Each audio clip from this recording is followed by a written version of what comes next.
Fantasy Football Show. Ready? Break. The best place for everything fantasy football. Every episode gets you one step closer to the goal of winning your fantasy football championship. From rankings, breakouts, sleepers, best ball drafts, DFS plays. If winning is your objective, this is the place to be. Let's piece the puzzle together and get you that trophy. Here's your host, SleezBall, right here on My Mind is a Weapon Fantasy Football Show. Are you ready for some football? We're ready for some football, baby.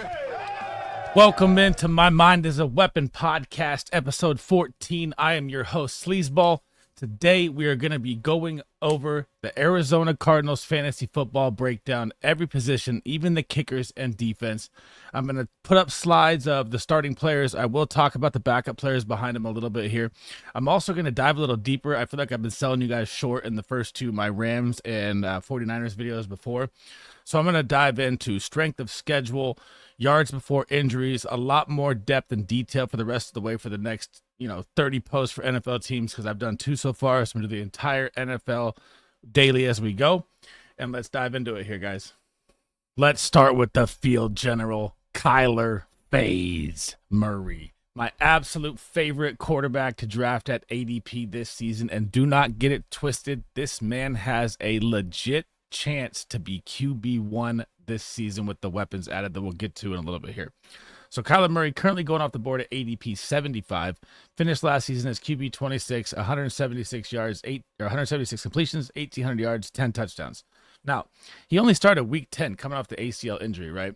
So you have to look at these numbers like this.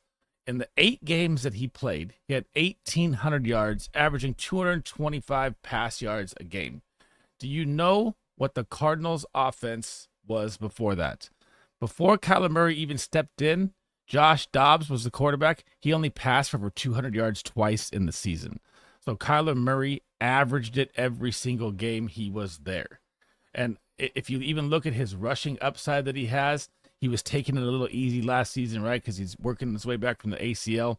This man's going to rush for 500 plus. We know this. You throw in 225 pass yards a game. Trey McBride hit the scene late. They draft the electric Marvin Harrison Jr. This man is going to absolutely explode. And the other plus part here with Kyler Murray is that the quarterback strength of schedule that he faces is the 27th in the NFL.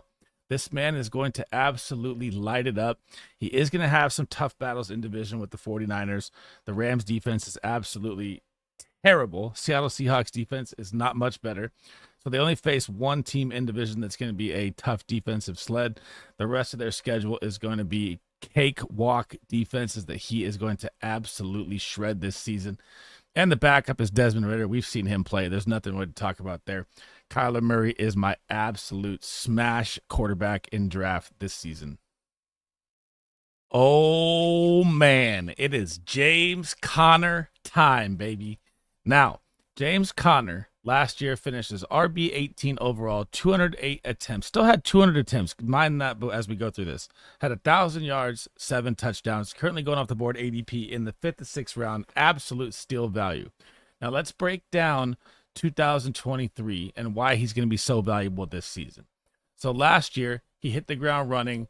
He had about 60 or 50 points for the first 5 games, averaging about 10 points a game. This is with Desmond Ridder at quarterback. Let me say that again. Desmond Ridder at quarterback. Gets the injury week 6, misses 4 weeks, which this is one of the problems with James Conner. He always misses a 2 to 4 week span over the past 5 years of his career. We know this. Then comes back from the injury. From week 10, you can tell he's playing a little sluggish, hits week 12, gets Kyler Murray back week 10, okay? So the offense completely changes. He staggers a little bit coming back off the injury. And then week 13, you can tell that he's fully healthy, back to plus 70% snap share. And listen to these numbers. 24.5, 17.4, 20.7, 27.8, 30.4. Those are all. Trey McBride has now hit the scene. Trey McBride didn't hit the scene early. and now you're going to add Marvin Harrison Jr. into this. I'm not thrilled about the Cardinals' offensive line, but it won't be like last year because they'll have to worry about so many other factors. They'll have to worry about Marvin. They'll have to worry about McBride. They'll have to worry about Dortch. I think Dortch is going to be really, really excellent in the slot, but I'll get there when we get to the wide receivers next. But James Conner's player profile is insanity, how this guy is being drafted so low, and people think the Trey Benson hype is really going to be there. And I preach this all the time. There's a reason that this running back class had its first running back go off the board in the second round with a torn ACL. This is not the running back class of Bijan, Jahmyr Gibbs. It is not. And people just get that rookie hype. Trey Benson's probably going to see 15 to 20, maybe 25% snaps, if anything. And if you just saw the update that Gannon dropped, he was talking about DeMercado, who was taking first-team snaps.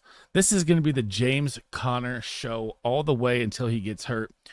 I don't want to say like until he gets hurt, that wish an injury on him. But the crazy thing is, if James Conner has his 2 to 4 game injury this year, which could happen, I do believe that Trey Benson is a better talent than any backup running back that has ever been behind James Conner in Arizona. So you could see a little change there as well. Now, heading into his metrics, these are all top 10 from last season. He was number 6 in rushing yards, missing 4 games. There's your first stat that you should be like, all right, I'm in already, right, at his value. Still juke rate of number 8, 24.7%. Still was top 10 in yards per carry. Still was top 10 in evaded tackles. Still was top 10 in breakaway run rate, and the man is 29 years old. Had the number 6 most breakaway runs. He was expected points per game, 10.2, top 10, number 9. He even faced a stuffed run box of number 6 overall last year and still put up 1,000 yards, missing 4 games. I absolutely love James Conner a ton this season. And to end it off, the plus side, James Conner right now, their running back strength of schedule heading into the season is none other than 21st. So below middle of the pack, they can eat this alive. They are going to face the Niners defense again. Like I said, that's going to be their tough matchup in division. Seattle's front, Rams front, Aaron Donald gone. He's going to chew them alive for sure. I absolutely love James Conner this season at value. Oh my Lanta. Marvin Harrison Jr. landed with the Arizona Cardinals in the NFL draft, getting Kyler Murray healthy. The man that we can all not wait to see play on Sundays, Mondays, Thursdays, even Fridays this year. I am enamored to see what he can do with a healthy Kyler Murray and Trey McBride across the middle. And let's start off here. The Arizona Cardinals passing strength of schedule for wide receivers this season is 26th in the NFL. Bing! Absolute plus there. He's going to shred people alive. Now, currently going off the board at ADP 16, and I've really struggled with this when doing my rankings on Twitter, etc., everything like that. And I put a rookie in the top 10, right? And draft him at end of the first round value. In this case, and this is probably one of the only cases, and I've been doing rankings for like 2 years now, I'm going to throw him in. I'd rather have him over Puka Nacua. Mark my words on that one right now. So, at Ohio State, he obviously hasn't played in the NFL yet, so there's no wide receiver finish number yet. 67 receptions, 1,211 yards, 14 touchdowns. The man has a nose for the end zone, got 14 touchdowns back-to-back seasons. Now you're going to throw him with Kyler Murray in Arizona, and you have Greg Dortch and you have Michael Wilson, who are 2 of my breakout candidates this season. It's hard to pick one because that's a lot of mouths to feed in the offense. But if you've heard Kyler Murray talk about Greg Dortch, how the man is unguardable, and if he was 6'3", 6'4", he'd be one of the best receivers in the NFL. I firmly believe that, which is why I'm so high on Greg Dortch in best ball, drafting at the end of the drafts. I even traded for him in Dynasty. But I can legit see Marvin Harrison with 150-plus targets, double-digit touchdowns, 1,000-yard season, and he may chase Puka Nacua's total yards. I mean, he could possibly do it. So I am firmly okay with drafting him at the end of the first rounds, and I'm telling you I would take him over Puka. I'll stand on that all day. I firmly believe that Puka is going to have a lesser season with Cooper Kupp back healthy playing the Kupp role. But Marvin Harrison Jr., I am absolutely enamored with picking, and you should be as well. The T-85 Terminator, Trey McBride. McBride, if you followed any of my content over the past year and a half, he has been the most talked about tight end I have been pumping up for so long, and he finally hit the scene running last season, and he ran away with it by a mile. So Trey McBride currently going off the board at ADP 46 right now. Again, if you play in a 12-man league, it's about beginning of the fourth, end of the fourth, in the middle of the fourth. But honestly, people reach for him that play fantasy football in smart leagues, right? So you have to pay attention to that as well here too. So if you're looking back at 2023, right, his snap share when he was out there didn't pick up till week 8. So he played about 50, 50, 30, 20, 50, 50, 37% snaps before week 8. Against the Baltimore Ravens is when Trey McBride explodes onto the scene, and he doesn't even have Kyler Murray. You got to remember this as well. So against the Baltimore Ravens in week 8, they bump his snap share up to 82%. The man sees 14 targets, 10 receptions, 95 yards, and a touchdown, and drops 20.5 points and 0.5 PPR. Then they go next week at Cleveland. Obviously, Cleveland Browns defense is top in the NFL, just like the Ravens as well. They just didn't expect it, so they game planned a little more for him. He had 3 points. Then Kyler Murray comes back week 10, and here we go, baby. Week 10 against Atlanta, 20 points. Next game against Houston, 7 points. Next game against the Rams, 9 points. Then 18 points, 18 points, 6 points, 7 points, 10 points. All snap shares above right here. From this point on, he went from tight end 30 to tight end 9. He went up 21 spots in ranking in 8 weeks. Now you're going to give this guy whose absolute target share is going to be about 28 to 30% this season, 100%. He's going to feast double-digit touchdowns. These touchdown numbers are skewed from last year. So he finishes tight end 9 with 81 receptions, 825 yards, and 3 touchdowns. Like I said, you got to think of this as it was an 8-game sample size, right? In 8 games, he can put up 825 yards, 81 receptions, and 3 touchdowns. And 2 of those games were with Desmond Ridder. Kyler Murray wasn't even healthy yet. This man is going to absolutely explode this season. And let's talk about the tight end schedule ranking here. This is the tough part. Trey McBride, according to Fantasy Pros, does have the #1 toughest tight end schedule. But with his talent and pure athletic ability, I don't think that's going to affect him at all. And I have Trey McBride as my tight end 1 this season. Yes, over Laporta, over Kels, over Mark Andrews, over Kincaid. Trey McBride is going to be the #1 tight end. I've been saying it forever. And we're not stopping now, baby.